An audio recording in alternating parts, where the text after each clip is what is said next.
உலகத்தின் படைப்பு பாகம் 4. நோவாவின் மகன் சேம். சேம் தேராகோட மகன். தேராகுக்கு 3 பிள்ளைகள்: ஆபிராம், நாகோர், ஆரான். ஆபிராமின் தம்பியாகிய ஆரான், அவனுடைய மகன்தான் லோத்து. லோத்தோட தகப்பன் இருக்கார் இல்லையா, ஆரான், அவர் அவங்க அப்பா உயிரோடு இருக்கும்போதே இறந்துடுறாரு. ஆபிரகாம், நாகோரும் அதுக்கப்புறம் தான் திருமணம் செய்கிறார்கள். ஆபிராமின் மனைவி பெயர் சாராள். சாராளுக்கு பிள்ளை இல்லை.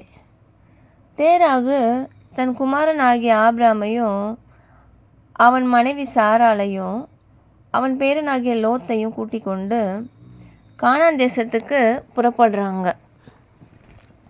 கர்த்தர் ஆபிரகாமோட பேசுகிறாரு. நான் உன்னை பெரிய ஜாதியாக்கி உன்னை ஆசீர்வதித்து உன் பேரை பெருமைப்படுத்துவேன். நீ ஆசீர்வாதமாய் இருப்பாய். இன்னொரு விஷயமும் சொல்கிறாரு. ஆபிரகாமே, உன்னை ஆசீர்வதிப்பவர்களை நான் ஆசீர்வதிப்பேன், உன்னை சபிக்கிறவர்களை நான் சபிப்பேன் அப்படின்னு சொல்கிறாரு. ஆபிரகாம் கானானுக்கு போகும்போது அவனோட வயது 75. அவன் தன் மனைவி ஆகிய சாராளையும் ஆரானின் குமாரனாகிய லோத்துவையும் தங்களோட உடைமைகளையும் தங்கள் சவதரித்த ஜனங்களையும் கூட்டிக் கொண்டு கானான் தேசத்துக்கு போய் சேர்றாங்க. ஆபிரகாம் அங்கே சுற்றி திரிந்து சீகோம் என்னும் இடத்துக்கு அருகே மோரே என்னும் சமபூமி, அங்கே கானானியர் குடியிருக்கிறாங்க. அந்த இடத்துல வரும்போது கர்த்தர் ஆபிரகாமுக்கு தரிசனமாகி, இந்த இடத்த உன் சந்ததிக்கு தருவேன் அப்படின்னு சொல்கிறாரு. அங்கே ஆபிரகாம் கர்த்தருக்கு ஒரு பலிபீடத்தை கட்டி தொழுது கொள்கிறான்.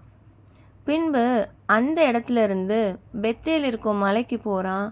அங்கே போயிட்டு பெத்தேலுக்கு மேற்காகவும் ஆயின்ற இடத்துக்கு கிழக்காகவும் கூடாரம் போட்டு அங்கேயும் ஒரு பலிபீடத்தை கட்டுறான். பின்பு அங்கே இருந்து தெற்கே புறப்பட்டு போகிறான். அந்த இடத்துக்கு போய் சேர்ந்து கொஞ்ச நாளில் அங்கே அதிகமான பஞ்சம் உண்டாயிருது. அப்போ அவங்க என்ன பண்ணுறாங்கன்னா, நம்ம எகிப்துக்கு போகலான்னு சொல்லி நினைக்கிறாங்க. அப்புறம் கிளம்புறாங்க எகிப்துக்கு. எகிப்துக்கு போகும்போது அவனுக்கு ஒரு பயம் வருது. அவன் தன் மனைவி சாராளை பார்த்து, நீ மிகவும் அழகுள்ளவளாக இருக்கிறபடியால் நீ எனக்கு மனைவி என்று தெரிந்தால் என்னை கொன்று போட்டு உன்னை உயிரோடே வைப்பார்கள். உன்னாலே எனக்கு நன்மை உண்டாக என் உயிர் பிழைக்கும்படிக்கு உன்னை என் சகோதரி என்று சொல் அப்படின்னு ஆபிராம் சொல்கிறான். அவங்க எகிப்துக்கு வந்துட்டாங்க.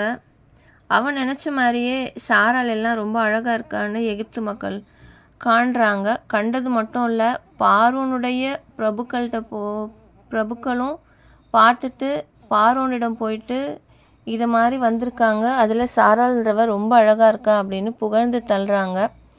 உடனே பார்வோன் சாராளை அரண்மனைக்கு அழைத்து வர சொல்கிறான். சாராள் அரண்மனைக்கு அழைத்து வரப்பட்டாள்.